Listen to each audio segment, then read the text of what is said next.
Hello everyone, this is CJ Novo 992 and today we are back with another brand new video. Today's video we have yet another game of football from the Glasgow Rangers to preview / predict. This time however, it's an early kickoff versus the Well. But as always, before we get into today's video, a quick shout out to the channel sponsor OneFootball. They are absolute legends and as always their link will be down there in the description below. But also, I want to give a second thank you ladies and gentlemen, and my second thank you, sorry OneFootball is actually more important, and that is to you guys. The support recently has been absolutely incredible. We are well and truly closing in on 36k, so I just wanted to thank you for all your support as we march on towards 55.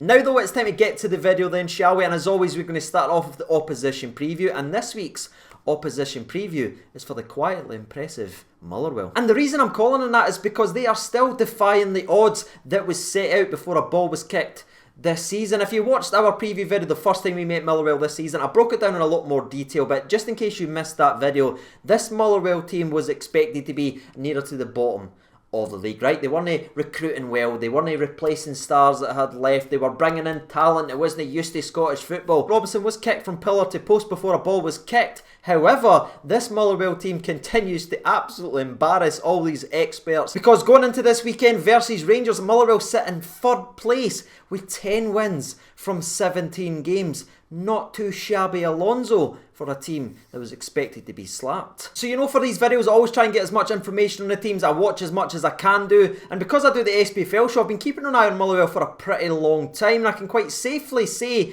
one of the best things about this Motherwell team is they never ever give up. They've got a really tight-knitted group and they seem to have this hunger to cover for each other. If one makes a mistake, the other person in another position's covering back on their sprinting back to try and put a fit. And it's like they're playing with a chip on their shoulder and they want to prove everyone wrong who doubted them. And a lot of credit has to be given to the manager Stephen Robinson. I know he's getting a lot of that now and people are starting to talk him up. For me personally, he is the most underrated manager in the Scottish game, in my personal opinion, given what he's been working with and the ins and outs and how he's had to constantly replace and change his squad. Now, one of the things I do want to talk about is how Motherwell play now under Stephen Robinson compared to what they did in the past. We all know, bang, bang, punt up the park, physical, hammer-throwing tactics. That was Motherwell's bread and butter for a very, very long time. And even Steven Gerrard and Mr McAllister has both been on record talking about this change in the Motherwell squad that's come under Robinson this year. However, I do agree with one point. I think the midfield and attack is certainly changed from what they used to be. You know what I mean? Long, direct,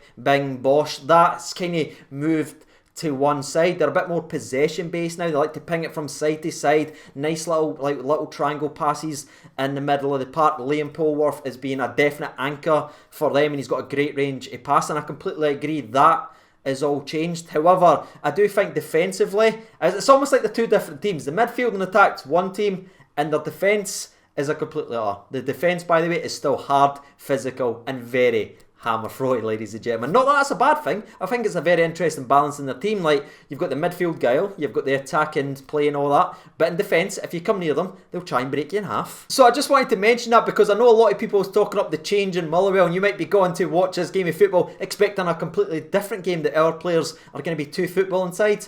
Don't expect too much, ladies and gentlemen. When we get anywhere near their half, you'll see it start to come back. That is why they have 10 wins from 17 games and they sit third in the league. They've got a bit of talent sprinkled everywhere, and one of the most underrated parts of this Motherwell team, in my personal opinion, is the incredible pace down either flank. And that incredible pace creates so many opportunities for the strikers, which I think are very, very underrated in this league. I mean, people still think of, like, obviously Rangers and Celtics, the two best attacking teams in the league, but they still think of like Hibs and Hearts and all that, but they're guff this year. Motherwell have got very good finishers on their team. You've got Chris Long, who's coming into their own after a wee bit of a slow start, and you've got Devante Cole, who's already scored against us so far this season. He's big, he's powerful, and he can put the ball away. Two very good strikers that seem to play with each other, because Cole kind of starts in the wing but he likes to drift inside constantly and try and just get in between that space between the full-back and the centre-back. So we're going to have to be at our best today because they've got everything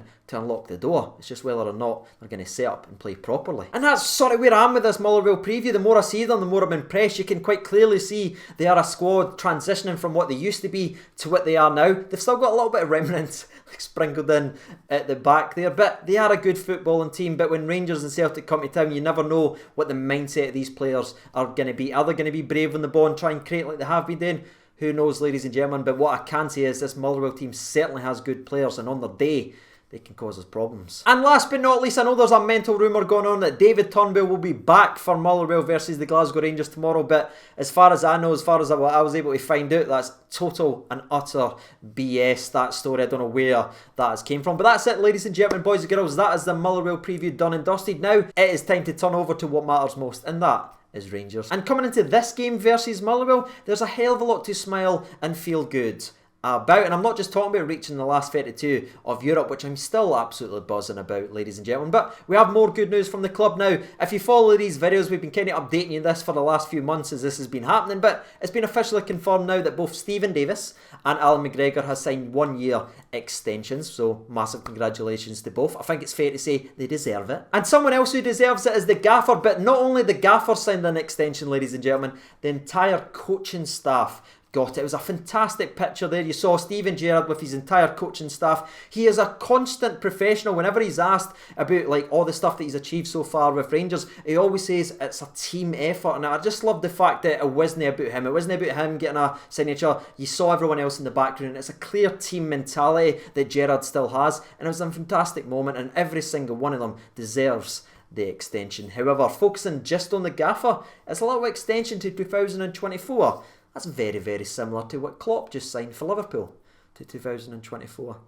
That's weird, isn't it? But all joking on that aside, I'm absolutely buzzing and delighted for everyone who got a new contract. I agree with every single one of them. The staff and obviously the two players that got 1-year extensions. Don't worry about the Jermaine Defoe deal. Again, that's still 100% happening. They just can't do anything until the end of the season because he's still technically a Bournemouth player right now. And while I jump over and speak about the press conference, share your opinions below in the comments. Do you agree with the players getting the contract extensions, or would you have rather the team looked elsewhere? Again, there's no right or wrong answers. I'm just very curious to see where your head is at on this beautiful Saturday night. Now, on the press conference side of things, there wasn't too much regarding this Motherwell game, as there never really is about the game that's coming up, but even less so in this because there was so much to get through in the so little time that obviously Gary McAllister and Katic had. But a lot of the press conference was spent talking about the Europa League and the players and the coaching staff's contract, so there wasn't too much information given. However, one of the main talking points, and something I want to speak to you about,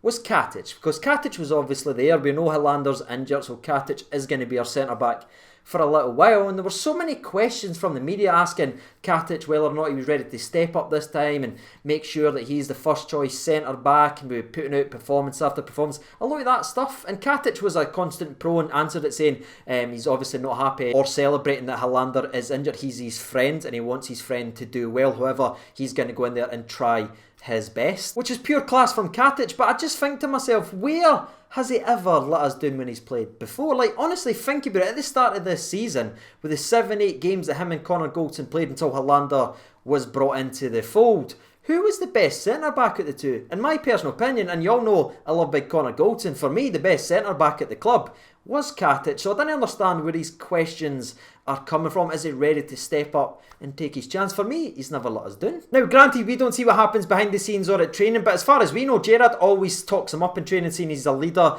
he's strong and he's competitive in training. So I don't know where it is sort of going wrong with Katic right now, why he's not starting week in and week out. But I just want to refer to you guys watching today's video. Is this a chance now for Katic to come in here, put a couple of clean sheets, maybe grab a couple of goals from set pieces and really assert himself, so when Hilander is back from his foot injury that he cannot be replaced? Do you think it's time, or is it just a matter of time before again he pops back out and Hilander's back in, because Connor Goldson is undroppable? And with that being said, that's the press conference pretty much recap. There was nothing fresh or relevant for tomorrow apart from the latest team news, which we are about to discuss next. Now, we've already talked about one, and that was the fact that Philippe Hilander is still out with his foot injury. There was no further updates given whether or not it's worse or better than what they were first fearing, but again, it's still listed as a short term, so that kind of leads me to believe we will see him again before the winter break. But if Katic puts in a couple of good performances over the next couple of games, it might not be rushed back. Next up, we had that injury update from Stephen Davis. However, it is not good news, ladies and gentlemen. He is still listed as a doubt,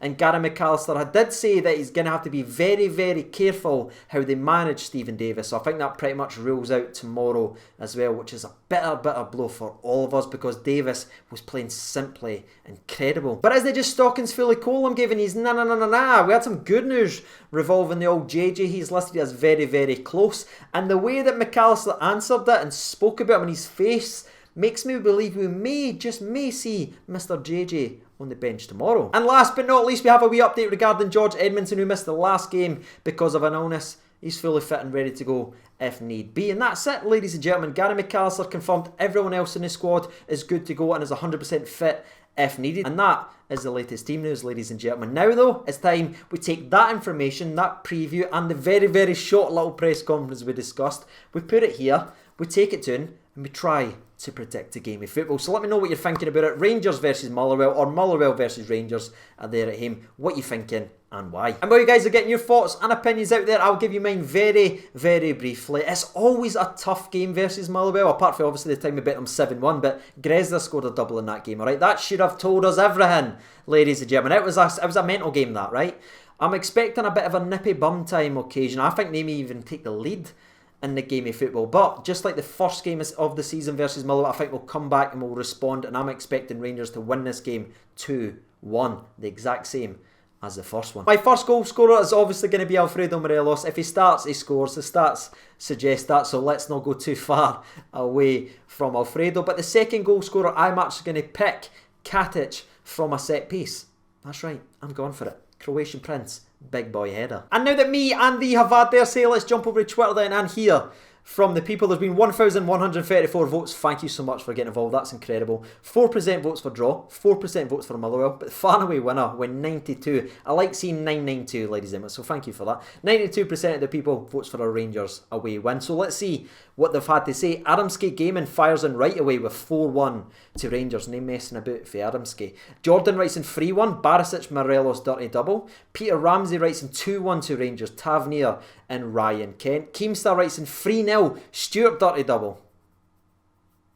And Jermaine Defoe will be hard fought, but we will go through them in the last 20 minutes. I do like your idea there, especially seeing Stuart get a wee bit of game time, because I think we're crying out for someone on that right wing to announce himself. I know Aribo was very good in the last game, but I feel like given Greg Stewart's opportunities so far, he showed from the bench with goal after goal after goal and just been dangerous. He deserves a chance to start, and I'd love to see it, mate, so fingers crossed for him. Deaky Neil writes in, well win. Think Defoe will start and get a goal. Katic with a big boy header and Ryan frickin' Jack. Barney Stinson also writes in well one. If he's no, he's no. 3-0 to the famous. Morelos, Kent and Katic with the goals. Come on, the Gers. Alan Douglas writes in 2-0 to the Teddy Bears. Stuart and Defoe. Linda Mack writes in win is a must, but I think it'll be 3-1 to Rangers, but would obviously prefer a clean sheet. Is this the game Greg Stewart gets a start? I'd love to see it, Linda Mack. I'd love to see that. And the last one we'll read out, we'll scroll all the way down to the bottom. We'll stop it right here, and it comes from Cameron Newell, and he writes in 3-0 to the famous. Fredo, Kent and Goldson header to seal the win. So there it is, ladies and gentlemen, boys and girls. You've heard from the people. That's you. You've heard from myself. But ladies and gentlemen, as always, happy season over and I do. Thank you so much for watching today's video. I will see you tomorrow, and bye.